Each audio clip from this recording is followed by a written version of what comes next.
In just two countries, the Philippines and Indonesia alone, there are more than 3 million subsistence seaweed farmers. And each of them is allowed to cultivate 1 hectare of seaweed. And yet those communities today are collapsing.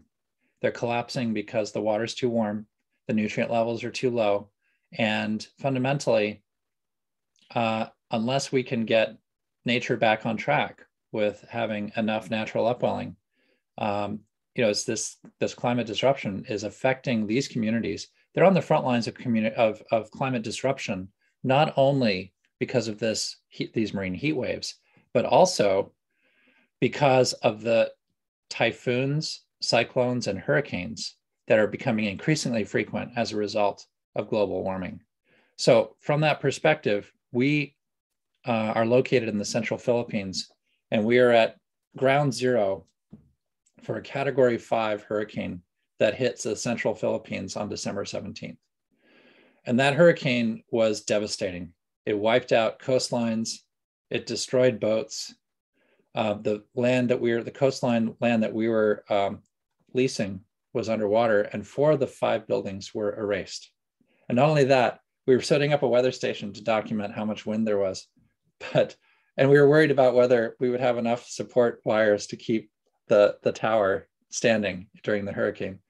But what we didn't realize was that the rock jetty that the tower was on would be completely erased by the hurricane, as would the rock wall, just missing. Like, take giant rocks and just erase them. And that's what happened on the coastline.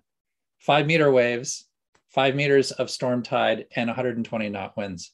And yet our submersible seaweed platform on the marine permaculture survived intact, and it was just 5 meters below the surface of the sea. So if you wish to outrun a hurricane, the best direction to go is down. And that's what we do. And not only that, half the seaweed was still on the platform after this event. So there's a shining ray of light, a silver lining to that devastating disaster. And that is, we have today the only proven submersible seaweed platform that has withstood a hurricane. It's hurricane proven, and it's something we can scale to hectares and beyond.